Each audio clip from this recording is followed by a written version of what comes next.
శ్రీకాకుళం జిల్లా పలాస కాశీబుగ్గ మున్సిపాలిటీ ఆవిర్భవించినప్పటి నుంచి కౌన్సిలర్ గా కొనసాగుతూ వస్తున్న శ్రీకాంత్ 13 కార్మిక సంఘాలకు గౌరవ అధ్యక్షులుగా కొనసాగుతూ వస్తున్నారు. స్వపక్షంలోనే విపక్షం అన్నట్లుగా ఆనాటి కాంగ్రెస్ ప్రభుత్వంలో ప్రజల పక్షాన నిలిచారు. ఇప్పటికీ సమస్య ఎక్కడుంటే అక్కడ వాలిపోయే తత్వమే ప్రజల్లో నాయకుడిగా నిలబెట్టింది. అయితే ప్రస్తుతం మున్సిపల్ ఎన్నికల్లో చైర్మన్ అభ్యర్థిగా శ్రీకాంత్ ప్రకటిస్తారని ఊహాగానాలు వెలువెత్తుతున్నాయి. సుదీర్ఘ కాలం కౌన్సిలర్ గా పనిచేసి మున్సిపల్ చట్టాలపై అపార అనుభవం కలిగిన వ్యక్తి అని వైఎస్ఆర్ కాంగ్రెస్ పార్టీ శ్రేణులు అభిప్రాయం వ్యక్తం చేస్తున్నారు. ఆయనతో ఎస్డి న్యూస్ ప్రత్యేక కార్యక్రమం. మీరు వైఎస్ఆర్సీపీ పట్టణ అధ్యక్షుడిగా ఉన్నారు. అయితే అలాగే కార్మిక సంఘాలకి కష్టజీవులకి మీరు గౌరవ అధ్యక్షుడిగా ఉన్నారు. అయితే ఈ పలాస కాశీబుగ్గ మున్సిపాలిటీలో మీకున్నటువంటి పరిస్థితిని ఒకసారి వివరిస్తారా? మొదటిగా సత్యం ధర్మం ఎస్టీ ఛానల్ ప్రేక్షకులకు హృదయపూర్వక నమస్కారాలు తెలియజేసుకుంటున్నాను. మీరు అడిగిన ప్రశ్నకి నా సమాధానం సుమారు 22 సంవత్సరాలుగా 23 సంవత్సరాలుగా రాజకీయ నేపథ్యం కలిగినటువంటి వ్యక్తిగా అందరికీ సుపరిచితుడిగా నేను ఈ ప్రాంతంలో పలాస కాశీబుగ్గలో ఉన్నాను. మొదటగా నా గురువులు హనుమంత్ అప్పయ్యదర్ గారు 2002లో జరిగినటువంటి మున్సిపాలిటీ ఎన్నికలు, అప్పుడే ఈ మున్సిపాలిటీ ప్రారంభమైంది. నగర పంచాయతీ నుండి మున్సిపాలిటీగా చుట్టుపక్కల ఉన్నటువంటి గ్రామాలను విలీనం చేసి గ్రేడ్ 3 మున్సిపాలిటీగా ప్రకటించిన సందర్భంలో మొట్టమొదటిగా నేను కౌన్సిల్ అభ్యర్థిగా పోటీ చేయడం జరిగింది. ఆనాడు కాంగ్రెస్ పార్టీలో పోటీ చేసి అత్యధిక మెజార్టీతో గెలుపొందిన సంగతి ప్రజలందరికీ తెలిసిందే. అందులో భాగంగా మళ్ళీ ఆ పీరియడ్ అయిపోయిన తర్వాత 2007కు వచ్చేటప్పటికి ఇండిపెండెంట్గా మళ్ళీ 15వ వార్డు నుండి పోటీ చేసి అత్యధిక మెజార్టీతో గెలవడం జరిగింది. మళ్ళీ 2014లో ఎన్నికలు వచ్చినాయి. 2014 వచ్చేటప్పటికి వైఎస్ఆర్ కాంగ్రెస్ పార్టీ నుండి పోటీ చేసి అత్యధిక మెజార్టీతో 3వసారి గెలవడం జరిగింది. ఈరోజు 4వ పర్యాయం 17వ వార్డు నుండి వైఎస్ఆర్ కాంగ్రెస్ పార్టీ నుండి పోటీ చేస్తున్నాను. ఈ రాజకీయ పరిస్థితులు ఇది ఒకవైపు ఇలా ఉంటే, పలాస కాశీబుగ్గ పురపాలక సంఘంలో మొట్టమొదటిగా 2004-05 సంవత్సరంలో ముత్యాలమ్మ కోనేరు అనే ఒక, ఇప్పుడు నెహ్రూ పార్క్ ఉంది, అప్పుడు ముత్యాలమ్మ కోనేరు ఉండేది.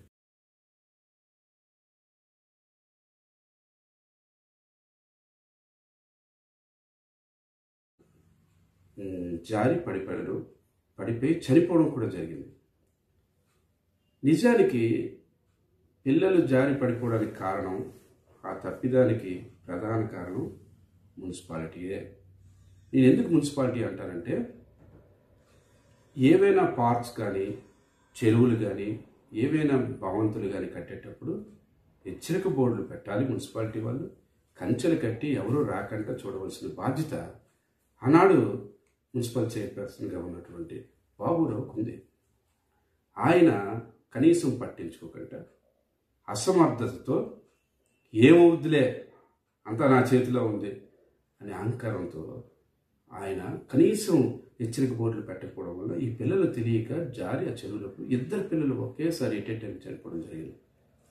ఆ 2 పిల్లల్ని కాపాడుకునే ప్రయత్నంలో చాలామంది జనాలు ఆ చెరువు దగ్గరికి చేరారు.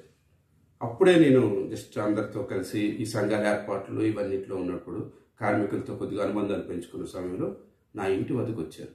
నిజానికి ఆ రోజు నేను యాక్సిడెంట్లో నా కాళ్ళు చాలా ప్రమాదకరమైన బాధతో ఉండేటప్పుడు, సరే పేదవాళ్ళు వచ్చారు, కార్మికులు వచ్చారు, రిక్షా కార్మికులు వచ్చారు, వీళ్ళు అభాగ్యులుగా ఉన్నారు, వీళ్ళని ఆదుకోవాలని వెంటనే ముత్యాలమ్మ కోనేరు చెరువు దగ్గరికి వెళ్ళారు. చెరువు నుండి బాడీస్ తీసి మున్సిపాలిటీ ఆఫీస్ దగ్గరికి 2 చనిపోయినటువంటి పిల్లలు తీసి ధర్నా చేపట్టడం జరిగింది. జీడి పరిశ్రమలో ఉన్నటువంటి కార్మికులు, లేబర్ మొత్తం టోటల్ రోడ్డు మీదకి వచ్చి ధర్నాని చేశాం. కేవలం ధర్నాలు ఏంటంటే, పేద బ్రతుకులు తినడానికి తిండి లేనటువంటి పరిస్థితిలో ఆ కుటుంబం అయిపోయింది. 2 పిల్లలు చనిపోయారు.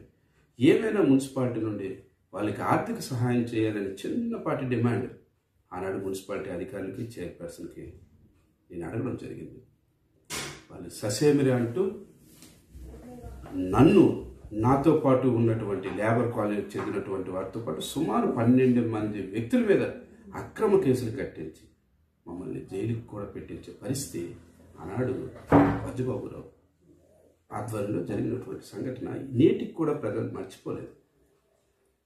ఈ సందర్భంగా వందలాది మందిగా కార్మికులు నా దగ్గర చేరి మా వల్ల మీకు ఇబ్బందులు జరిగాయి, మీరు కేసులు పాలయ్యారు, మీరేమో అనవసరంగా మా నుండి మీరు జైలుకి వెళ్ళాల్సి వచ్చిందని అందరూ వచ్చి నన్ను మీ వెనకే మేము ఉంటాం, మీరు మా వైపు నాయకత్వాలు వహించండి అని చెప్పడంతో స్టార్ట్ అయింది నా ప్రయాణం.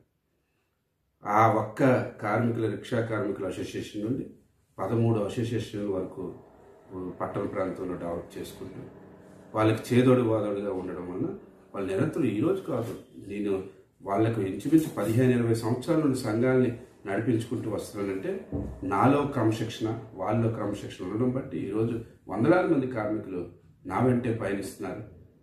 అలాగే చిరు వర్తకులు, ఫుట్పాత్ వ్యాపారులు, auto drivers, tractor drivers, all unions 13 వరకు ఉన్నాయి మనకి. పెయింటర్స్, పుట్టి పెయింటర్స్, తోపుడు బండ్లు అన్నీ వాళ్ళందరూ కూడా మనతో ఉన్నారు. మనల్ని నమ్ముతారు, మనం ఏది చెప్తే చేసే పరిస్థితి ఉంది. అలాగే వాళ్ళకి ఏ కష్టం వచ్చినా నిలబడడం అనేది నాకున్నటువంటి సహాయం చేసే తాపత్యంలో అదొకటని ఈ సందర్భంగా తెలియజేస్తున్నాను. సరే, మీ పార్టీ తరఫున చైర్మన్ రేస్లో మీరు ఉన్నారు, అయితే ప్రచారం వేరేలా ఉంది, దానిపైన మీ స్పందన ఏంటి? సార్, ఇప్పుడు ఆల్రెడీ ఇక్కడ మన నాయకులు డాక్టర్ సి అప్పలరాజు గారు ఒక వివరణ ఇచ్చారు. పలాస కాశీబుగ్గ పురపాలక సంఘానికి జరగబోతున్నటువంటి ఎన్నికల్లో కేవలం మీరందరూ 31 వార్డులో కౌన్సిల్ అభ్యర్థులుగా పోటీ చేయడమే, కానీ చైర్మన్ అనేది మాత్రం హైకమాండ్ జగన్మోహన్ రెడ్డి గారు డిసైడ్ చేస్తారు. జగన్మోహన్ రెడ్డి గారు డిసైడ్ చేసిన తర్వాత తద్వారా మా నాయకులు డాక్టర్ సి అప్పలరాజు గారు మమ్మల్ని ఎవరినో ఒకరిని ఫిక్స్ చేసుకొని చేయడం తథ్యం. అంతేగాని ఇక్కడ ఇప్పుడైతే ఎట్టి పరిస్థితుల్లో మాకున్న చిన్నపాటి ఇన్ఫర్మేషన్ బట్టి అంతా సార్ ఏంటంటే మంత్రివర్యులు ఏంటంటే మా పార్టీ హైకమాండ్ ఏది చెప్తే అది చేద్దామనే ఒక ఉద్దేశంతో అయితే ఉన్నారని ఈ సందర్భంగా తెలియజేసుకుంటారు. మంత్రి అప్పలరాజు గారు మీకు సపోర్ట్ చేయకపోతే మీ భవిష్యత్ ప్రణాళిక ఏంటి? ఎప్పుడు ఒక విషయం సార్, వైఎస్ఆర్ కాంగ్రెస్ పార్టీ పెట్టక ముందు నుండి జగనన్న గారు ఓదార్పు యాత్రకు వచ్చిన సందర్భం నుండి జగనన్న గారికి అభిమానం నుంచి ఆ టైం నుండి ఆయనతో ఫాలో అయ్యాను సార్. వైఎస్ఆర్ కాంగ్రెస్ పార్టీ పెట్టిన తర్వాత పట్టణ అధ్యక్షుడిగా వైఎస్ఆర్ కాంగ్రెస్ పార్టీలో పనిచేశాను. ఆనాడు తెలుగుదేశం పార్టీ అధికారంలో ఉన్నప్పుడు ఎన్నో వాళ్ళతో పోరాడి ఎన్నో సమస్యలను ఫేస్ చేసి పార్టీని పట్టణంలో ఎటువంటి డిస్టర్బెన్స్ లేకుండా అలాగే నా వరకు శక్తి సామర్థ్యాలతో కొద్ది మందిని కలుపుకొని చేయడం జరిగింది. ఆ బాధలు నాకు ఎందుకు వచ్చాయంటే ఆనాడు ఉన్నటువంటి పరిస్థితుల్లో వజ్రబాబురావు గారు పార్టీ వదిలేసి వెళ్ళిపోయారు, ఎవరూ లేనటువంటి పరిస్థితి. అప్పుడు కొన్ని టౌన్లో చూడాల్సిన బాధ్యత నాకు పార్టీ చెప్పడం, జిల్లా ఇన్ఛార్జీలు, జిల్లా అధ్యక్షులు వారు వీళ్ళంతా నాకు చెప్పడం, కొన్ని కార్యక్రమాలు చేశాను. తర్వాత జగన్ నాయకులు గారు వచ్చారు, ఆయన అనారోగ్యంతో బాధపడడం, అప్పుడు కూడా అదే పరిస్థితి వచ్చింది. తర్వాత మా డాక్టర్ గారు, మా నాయకులు, ప్రీతమ నాయకులు డాక్టర్ సి అప్పలరాజు గారు వైఎస్ఆర్ కాంగ్రెస్ పార్టీకి చేరిన తర్వాత పూర్తి స్థాయిలో ఆయన ప్రాంతానికి పార్టీని డెవలప్ చేసి మా అందరికీ ఐకమత్యంగా తీసుకెళ్ళి మమ్మల్ని ఒక పద్ధతిలో విజయానికి నాంది పలికేటట్టు గైడ్లైన్స్ ఇవ్వడం జరిగింది. ఈరోజు డాక్టర్ గారికి అన్నీ తెలుసు, మన నాయకుల గారికి అన్నీ తెలుసు, నా గురించి కూడా తెలుసు. పార్టీ ఏమి చెప్పితే పార్టీ కింద పనిచేయడానికి ఎప్పుడు దువ్వాడు శ్రీకాంత్ ఉంటాడు. అది మనకి పదవి రాని పదవి రాకపోని నాకు పార్టీ జయం. మా నాయకులు అప్పలరాజు గారు చెప్పినటువంటి ఏ నిర్ణయానికైనా నేను కట్టుబడి ఉంటాను, కానీ నాకు ఇంకో మరొక ఉద్దేశం లేదని ఈ సందర్భంగా తెలియజేస్తున్నాను. మొన్న జరిగే పంచాయతీ ఎన్నికల్లో మీ పార్టీ నుంచి మీ పార్టీకే పోటీ అంటున్నారు, ఇది ఎంతవరకు నిజం? ఏం లేదండి, జనరల్గా ఏంటంటే వైఎస్ఆర్ కాంగ్రెస్ పార్టీ మీద ప్రజలకు విపరీతమైనటువంటి అభిమానం ఉంది. రాష్ట్ర ముఖ్యమంత్రి వర్యులు జగన్మోహన్ రెడ్డి గారు సుదీర్ఘ పాదయాత్రలో పులివెందుల నుండి ఇచ్చాపురం వరకు చేపట్టినటువంటి పాదయాత్రలో పలాస నియోజకవర్గం రావడం జరిగింది. పలాస నియోజకవర్గంలో ఉన్నటువంటి ప్రజలు, ఇక్కడ ఉన్నటువంటి సమస్యల్ని మా నాయకుడు సిద్ది అప్పలరాజు గారు ఓవరాల్గా ఒక ఇన్ఫర్మేషన్ ఇవ్వడం జరిగింది. జగన్మోహన్ రెడ్డి గారు అవన్నీ అవలంబించి ఏ పథకాలు అయితే ప్రజలకు ఇవ్వాలనుకున్నారో, ఏ మాట అయితే ఇచ్చారో ఆ మాటలన్నీ నెరవేర్చుకునే ప్రయత్నంలో జగన్మోహన్ రెడ్డి గారు ఉన్నారు. అందులో భాగంగా ప్రజలు పూర్తి స్థాయిలో వన్ సైడెడ్గా 90% పంచాయతీల్ని మాకు విజయాన్ని ఇచ్చారు జనాలు. ఈ సందర్భంగా పార్టీకి హెవీ క్రేజ్ ఉండేటప్పుడు ఆశావాదులు కూడా అలాగే ఉంటారు. 1-2 పంచాయతీల్లో మాకు కావాలని వచ్చారు. కానీ డాక్టర్ గారు చాలా చాకచక్యంగా, చాలా పద్ధతిగా అందరినీ గౌరవించుకొని అన్ని పంచాయతీలుగా ఇప్పుడు 95 పంచాయతీల్లో 87 పంచాయతీలు కైవసం చేసుకున్నారంటే ఎంత చక్కగా ఆయన తీసుకెళ్ళకపోతే, అదే ఒకవేళ డిస్టర్బెన్స్ ఉంటే మాకు ఇన్ని పంచాయతీలు ఈ నియోజకవర్గం రావు. ఆయన చాలా ప్రీప్లాన్డ్గా అందరినీ సర్దుబాటు చేసుకొని సమన్వయంతో తీసుకెళ్ళడం ఈరోజు ఆ విజయాలు వచ్చాయి. అదేం లేదు, ఒకటి పార్టీ మీద క్రేజ్, జనాలు వాటర్ మహాశైలందరూ ఫిక్స్ అయిపోయారు. ఈసారి ఖచ్చితంగా జగన్మోహన్ రెడ్డి గారికి పూర్తి స్థాయిలో బలపరచడం ఫిక్స్ అయ్యారు. దానికి కారణం అంటే జగన్మోహన్ రెడ్డి గారు చేసినటువంటి సంక్షేమ పథకాలు అయితేనేమి, అభివృద్ధి చేస్తున్నటువంటి విధానం, టైం సరిగ్గా ఆదుకోవడం, ఇచ్చిన మాట నిలబడడం, ఇవన్నీ ప్రజలు ఆయనకి మెచ్చుకొని, అందులో భాగంగా మన నాయకులు డాక్టర్ సిద్ది అప్పలరాజు గారు కూడా ఎనలేని కృషి చేస్తున్నారు ఈ నియోజకవర్గంలో. ఈయన బలం కూడా కొంత కలిసి పూర్తి స్థాయిలో పంచాయతీలు కైవసం చేసుకోవడం జరిగింది. అంతేగాని ఇందులో గ్రూపులు అవేమి లేవు, రెబల్స్ అనేవి లేదు, అదేం లేదు. అంత చక్కగా ఆ విజయాలతో అందరూ ఆనందంగా అందరూ చక్కగా ఉన్నాం. అది ఎక్కడితో పంచాయతీలు గట్ట ముగిసింది. ఇప్పుడు మున్సిపాలిటీలు వచ్చాయి. మున్సిపాలిటీ ఎన్నికల మీద సార్ డాక్టర్ గారు, మా మంత్రివారు డాక్టర్ సిద్ది అప్పలరాజు దృష్టి పెట్టున్నారు.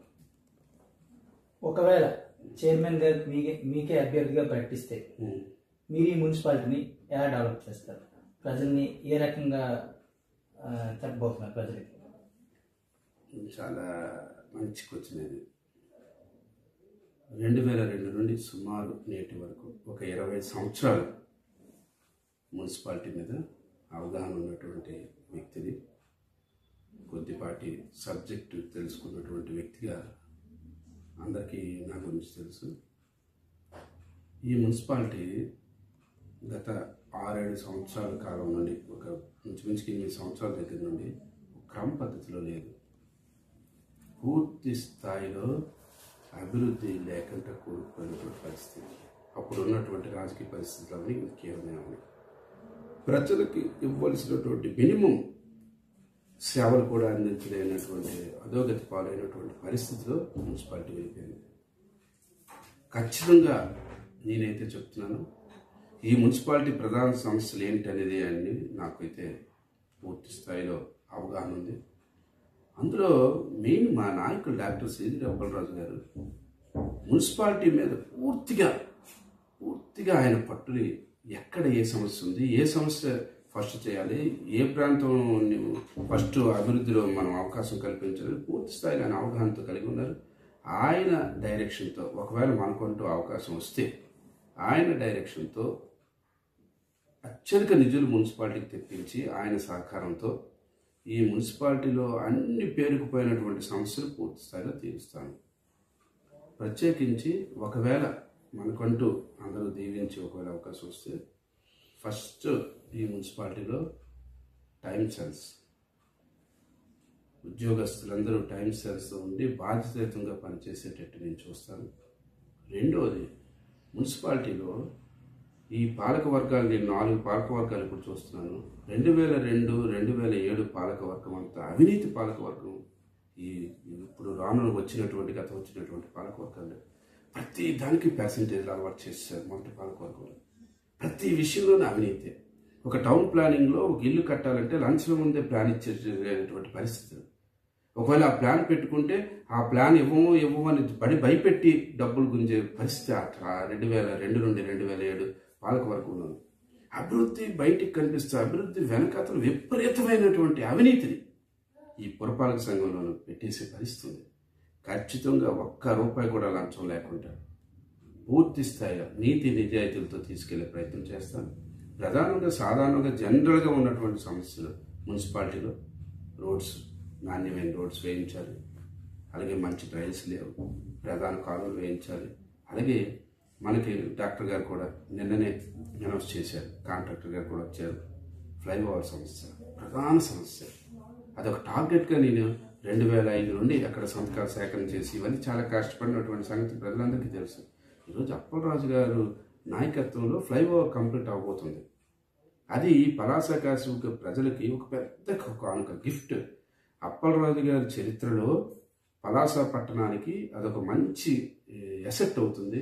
రెండవది 200 పడకల ఆసుపత్రి నిర్మాణం చేపట్టడం. ఈ రెండు ఆయన రాజకీయ చరిత్రలో పేరు అలా విస్తరిస్తాయి ఉంటుంది. అవి చేయించే ప్రయత్నంలో సహకారం తీసుకొని నిరంతరం కృషి చేస్తాను.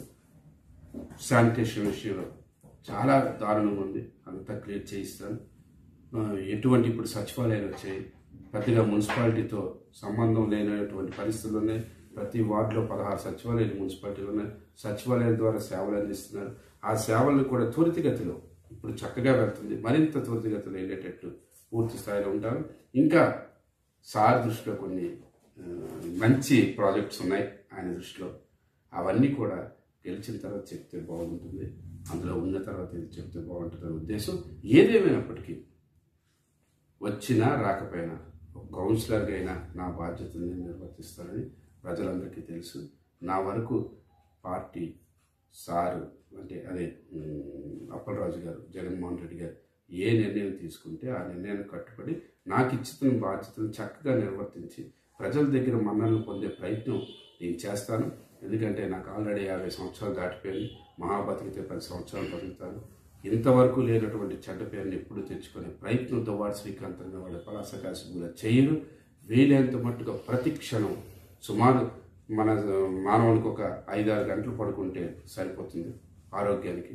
అదే టైం మెయింటైన్ చేస్తూ సుమారు 14-15 గంటలు మినిమం ప్రజలకు సేవ చేయడానికి సుదీర్ఘంగా టైం వాళ్ళ కోసమే కేటాయించి అభివృద్ధిలో పలాస కాశీబుగ్గ పురపాలక సంఘం ది బెస్ట్ పురపాలక సంఘం అనే ఒక అవార్డు తెచ్చేటట్టు పనిచేసే ప్రయత్నం నేను చేస్తానని సందర్భంగా తెలియజేసుకుంటున్నాను.